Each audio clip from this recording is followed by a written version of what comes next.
この番組はご覧のスポンサーの提供でお送りします。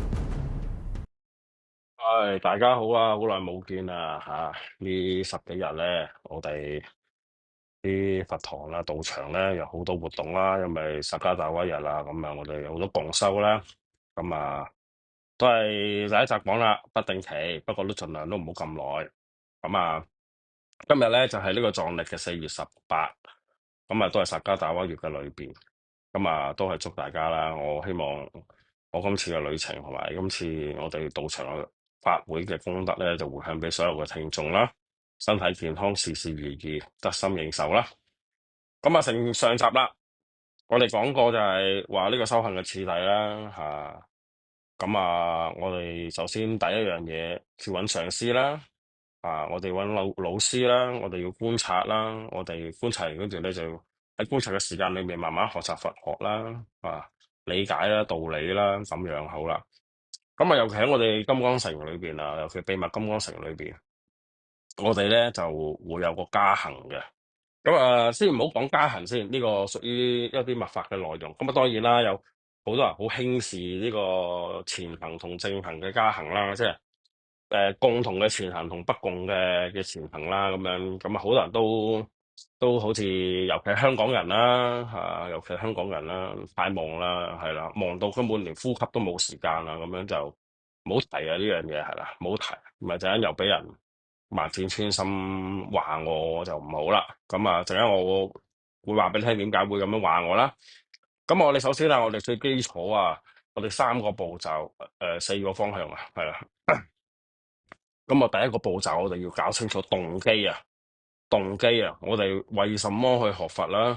我哋為什麼要修行啦？咁我哋觀察上師嘅前段都已經有講過噶啦，咁啊，我哋梗係希望我哋人生啊，我哋所有嘢盡善盡美啦。個剛學佛嘅人啊，大多數都希望有個本尊，有個護法保佑自己咩生意興隆，事事順境，求子得子，求財得財咁樣噶啦。呢個梗係開頭係咁嘅啦，冇問題嘅。呢個係冇問題噶，一啲都唔可恥嘅，冇道德高地，係正常嘅，任何人都正常嘅。但係咧，我哋咧要升華噶嘛，我哋要進化噶嘛，係咪先？咁喺世間嘅物欲，我哋得到加持，得到呢個護佑啊，我哋梗係要心靈要升華噶啦，要堅強噶啦，係咪？咁咧，所以咧，我哋咧就要去調整我嘅動機啦。我哋知道點樣去為一切眾生啊？點樣我哋作為大乘弟子啦，係啦，我哋為一切眾生啊，我哋為咗父母啊，為咗兄弟姊妹，為咗身邊嘅人啊，我哋要完善自己嘅心靈，令到自己心靈強大啊，然後慢慢走向智慧啊，咁樣呢個調節嘅動機。第二咧就係呢個無緣大悲嘅殊勝啦。無緣嘅意思就係話我哋喺甚深嘅禪定啦，咁啊呢個係聖義諦嘅講法啦。我哋講世俗諦嘅講法嘅，我哋以大悲，我哋要悲心攝持去修持每一個。我今日咧念佛嘅功德咧，我哋希望咧就回向所有嘅人啦。我哋希望我今日嘅做嘅善行嘅功德咧，回向所有人係乜嘢啊？大家都同我一樣啦，得到呢個咩啊？求子得子，求財得財，事事順利，得心應口，恭喜發財，身體健康，諸如此類，諸如此類啦。咁啊，慢慢去由自己開始出發，然後慢慢向身邊嘅人啦。呢個就係大悲啦。正行我哋要大悲。無緣呢個甚深禪定嘅口訣咧，其實就係應該要有嘅。但係剛學習嘅時候咧，我哋未有呢個領悟，亦都未有上師嘅口訣咧，我哋暫時用呢個大悲心去攝持咧，就會世俗諦咧就會比較方便，亦都容易理解。係啦，咁樣最後啦，我哋一定要回向啦，我哋一定要有呢個回向。點解我哋一定要有回向咧？因為我哋唔能夠單方面啦，淨係為咗自己噶嘛。回向咧就好似一支蠟燭，不停咁樣周圍燃點未燃點嘅蠟燭，讓佢發光發亮，就等於一個市場。你唔買嘢，我唔買嘢，我唔會幫襯你買嘢，佢唔會幫襯佢買嘢，咁係點啊？咁啊係咪走個死胡同啊？大家要拋出嚟，第一步要買嘢購物，要喺嗰笪地方購物，你買我買，大家一齊買，咁啊個資金咧市場流動啦，呢個就係個回向嘅道理啦。咁啊當然啦，有人好唔中意我呢個講法嘅，但係呢個講法真係事實嘅。你又回向，我又回向，大家都回向，大家一齊回向，個力量就會大，咁咧個氛圍個感染力就會強，個保護就更加大。所以咧，我哋咧做一個善事，一個善行，就算哪怕即使念一句佛號都好啦，我哋發心回向咧，俾每一個眾生，每個人都咁樣做咧，就好似啱啱上述個市場嗰個道理咁樣啦。當大家啊唔消費，唔願意去為呢個地方去消費嘅時候啊，咁咧就會產生咩效果？大家心知肚明噶啦。相對地，作為一個佛教徒啊，我哋必須要回向啊。除咗回向一個眾生離苦得樂之外，最重要就係培養自己嘅慈悲心，亦都培養平等嘅觀念，係啦。咁呢個比起你做其他嘅事，會更加容易去達到嘅，因為你冇可能無端端走埋一個陌生人同佢講我愛你啊，我回向你啊，唔會噶嘛。我哋咁樣做，可能俾人拉翻差館，拉咗去醫院噶嘛。但係我哋喺個佛堂或者自己屋企裏面，慢慢自己一齊共修啊，自己自修都好啊，慢慢回向，每個人都咁樣做咧，呢個力量善嘅力量就會大啦。所以我哋咧就係三個次第，就係我哋要調節我哋嘅動機啦，我哋要大悲心攝持咧，我哋要回向噶，呢個係好緊要嘅事。喺藏傳佛教叫三殊勝嘅教法，喺三殊勝嘅教法裏面，好多大師啊，近代有咩帕仁波切啦，有呢個 Nalang 巴啦，有多珠千仁波切啦，佢哋等等嘅大德啊，都強調呢個三殊勝係作為呢個前行修行嘅動機，同埋調節我哋修行嗰個竅門噶。所以我哋要搞清楚，我哋每一座修法之前，譬如我哋準備念佛啦，或者準備念一個心經嘅時候咧，我哋首先用30秒或者1分鐘咧。將自己靜落嚟，唔好講頭講命 bling bling，我先自己靜落嚟30秒也好，1分鐘也好，靜落嚟調節自己個動機今日我嘅修法咧就為嚟一切有情眾生嘅我亦都好希望咧，我通過呢個修法嘅功德咧能夠讓我自己成佛咧去解脫呢個輪迴嘅。然後咧就喺修法嘅過程裏邊啦我哋咧就要以大悲心攝持。我唔好話，譬如我哋收一啲威猛嘅本尊咧，就唔好話啦。嗰啲冤親債主抵死嘅，我要降服天魔啊，我要降服某某啊。呢啲心態全部唔得嘅。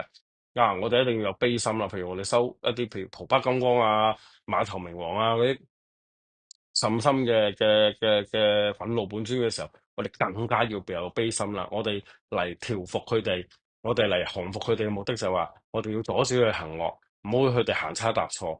我哋要阻止去繼續錯落去，要有嗰個心。但係我哋亦都同時希望我哋呢份功德、修法嘅功德，譬如修本尊嘅功德，回向俾佢哋，希望佢哋咩臨危立馬回頭是岸咁樣去得聞一次重要嘅教法。好啦，我哋一定要咁樣嘅心念，咁樣去回向啦，同埋以悲心去攝持啦，係啦。所以咧，我哋去修行呢個佛教嘅時候咧，我哋唔一定係去分密宗顯宗嘅，我哋首先要調節我哋啱啱上述講嘅三殊勝嘅動機，呢個必須要噶。咁樣咧尤其喺我哋秘密金剛城裏邊啦，憤怒尊嘅修法，我哋經常會遇到噶，譬如馬頭明王啊、普巴金剛啊。大威德金剛啊、聖樂時輪等等啦嘅教法啦，係啦，咁我哋係會遇上呢啲經常會收嘅，尤其靈馬派，我哋指宗靈馬派啦，八大憤怒尊啦，同埋呢個馬頭明王、普巴金剛咧，我哋係常收嘅本尊之一嚟嘅。咁所以咧，我哋更加咧要提倡咧悲心攝持呢個係必須嘅。尤其我哋喺供護法嘅時候我哋除咗祈求自己呢個事業安穩家庭幸福美滿之外咧，我哋一定要祈求護法咩護持教法如果我哋冇祈求護法去護持教法，一味就係希望護法你要幫我乜，你要幫我乜，其實老實講，護法係你邊個啊？你唔係佢老闆啊嘛，係嘛？我有供啦，有供大晒咩？成日我都同一啲師兄講我話你供護法之前，你一定要祈求乜嘢啊？第一個就話希望教法興隆護持佛教最後先輪到自己，希望順個便方個便咁保佑下我屋企順順利利咁樣，咁就可以。但係你一開頭就我供咗支酒我供咗乜嘢咁樣我有供噶，我有俾錢供咁樣。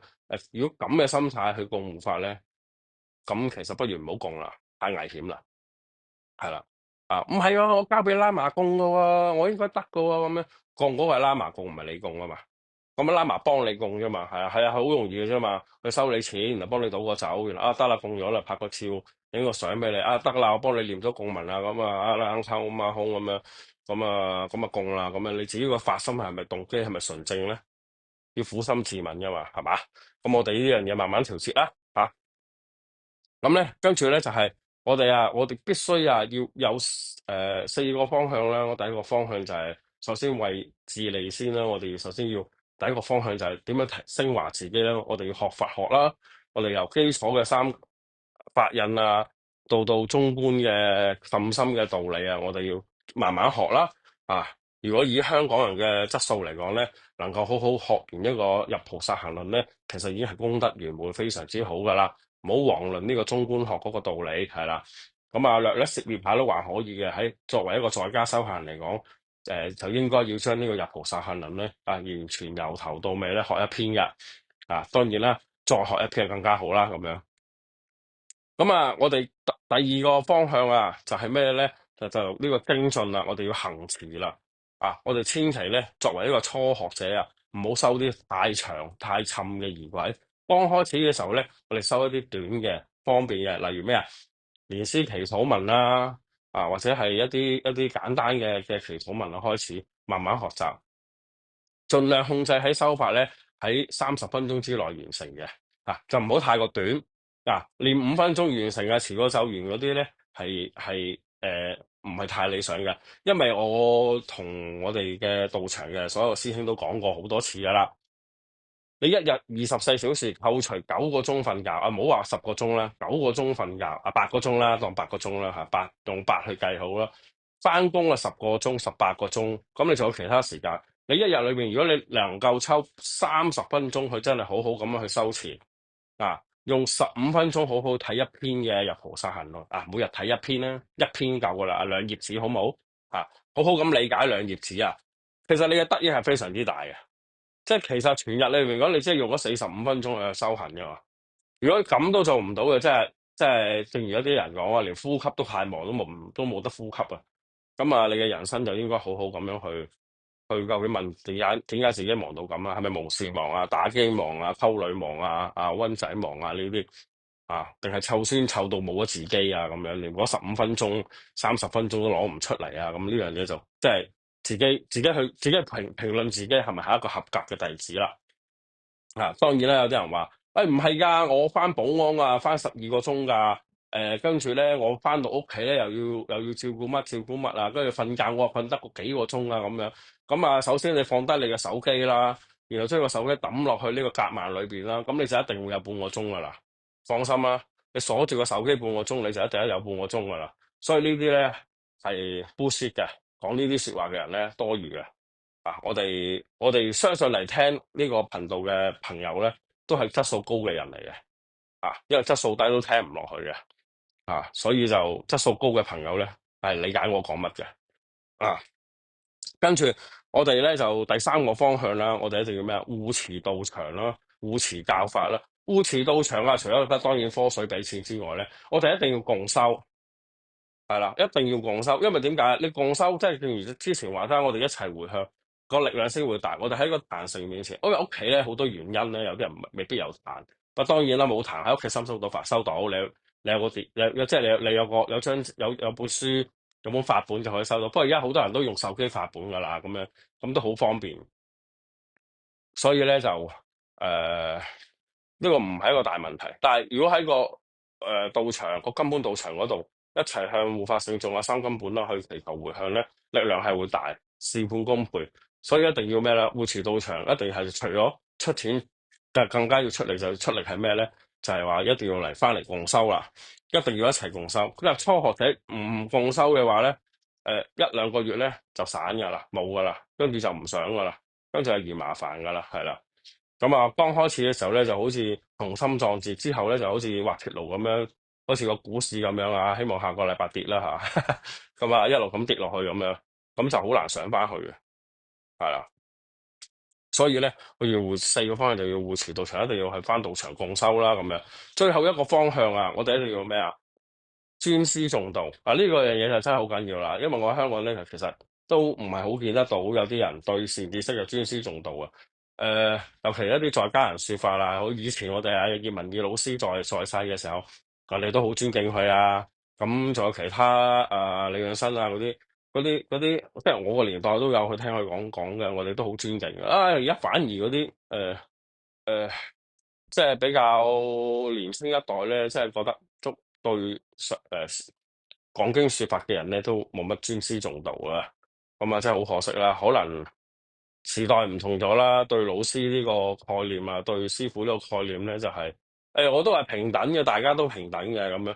佢升得作說法就已經唔平等噶啦，其實冇平等嘅。真正嘅平等係咩咧？佛教呢個題外話，我講一講啦。真正佛教所講嘅平等就係話，我哋係有成就嘅機會嘅平等。我哋不論係男人、女人、動物、阿米巴變形蟲，都有成佛本質呢個平等，精神上嘅平等，而唔係話肉體上嘅平等、地位上嘅平等。地位上已經係冇得平等噶啦，咁你點樣平等咧？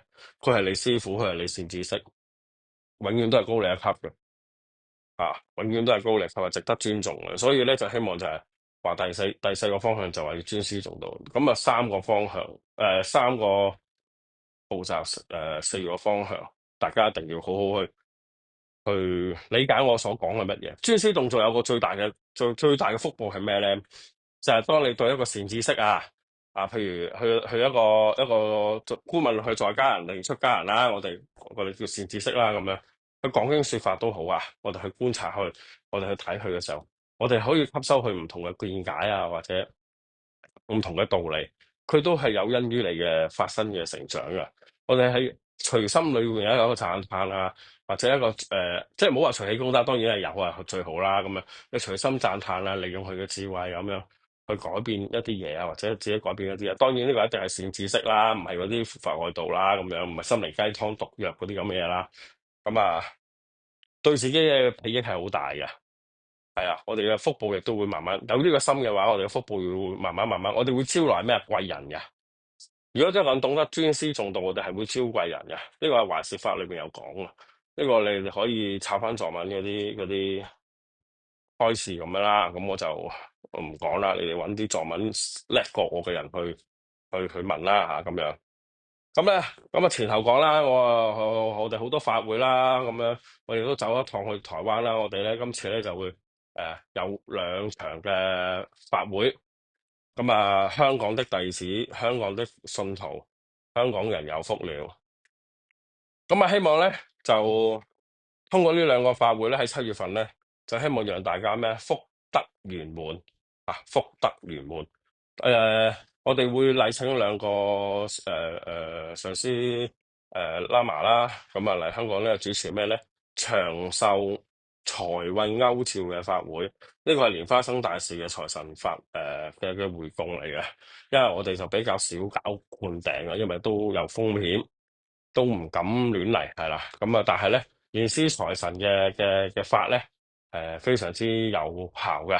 詳情大家可以喺上網揾到呢個長壽財運歐召呢個法嘅內容Google 下啦。第二個咧就係大黑天總集嘅手法啦。哇，呢個就犀利啦，呢個就重磅嘢大家記住重磅嘢。呢個重磅嘢咧，咁就會喺呢個7月19號同埋7月20號連續2日咧，就全日嘅，由朝頭早10點到下晝5點鐘咁我哋分2段時間去共修呢個唔係共修，係喇嘛仁波切嚟嘅，仁波切去主持嘅。咧就會有呢個2臂大黑天啦、4臂大黑天啦、6臂大黑天啦、馬克加拿啦、馬加利即係巴德納摩吉祥天母啦等等呢個巴隆加珠同加瑪加珠嘅護法嘅總會係祈求咩咧？消除一切嘅惡緣障礙，成辦一切嘅善果。咩叫成辦一切嘅善果咧？之前好簡單啦，消除一切惡緣嘅障礙，惡嘅唔好嘅緣就消除佢啦，消滅佢啦。點樣成辦一切善果咧？當我哋作為一個普通嘅修行人面對好多嘅種種嘅困難，我哋係需要乜嘢？需要幫助需要祈求護法幫助。雖然我哋呢度係靈馬派嘅道場我請巴隆加珠嘅仁波切嚟係冇相違即係冇相反嘅。因為點解因為早喺蓮花生大士嘅年代大黑天已經喺呢個馬哈加拿啦，我哋叫喺呢個西藏已經係喺蓮花生大師嘅時代已經喺西藏嗰度流傳喺度修，係啦，一路直到呢個卓彌易斯啊、馬爾巴易斯啊等等等，再去呢個印度再傳翻入嚟噶，係啦，所以咧就係所有嘅藏傳佛教嘅寺院都會供奉瑪哈卡拉嘅，係啦，我寧瑪派嘅公波係啦。貢波律丁啊、貢波則錯啊嗰啲都係大客天嚟噶，所以咧今次呢個法會咧非常之重要啊，能夠嚟參加啊，隨喜參加，甚至嚟坐一個鐘啊，當然一個鐘啦，唔好坐幾分鐘走啦，咁咪咁好啦，係咪先？唔好睇啊嘛，啊共修坐就算唔識念，坐喺度一個鐘啊。都會得到呢個加持啊！咁啊，詳情啊，我會擺喺我哋我哋嘅片嘅末段啦。咁啊，大家自己去留意啦。就希望過幾日我得閒啦，我就再去講下一個講咩嘢咧，就係開始講下我平時嘅日常嘅一啲道理啦，想同大家分享下我嘅體會啦。咁啊，希望大家今日記住啦，三殊勝同埋四個方向嗰個諗一諗啊，相信大家都係高質素嘅修行人，亦都係高質素嘅人，都會明白我講乜嘢嘅。咁樣就此先啦，願以此功德普及於一切，我等於眾生皆共成佛道。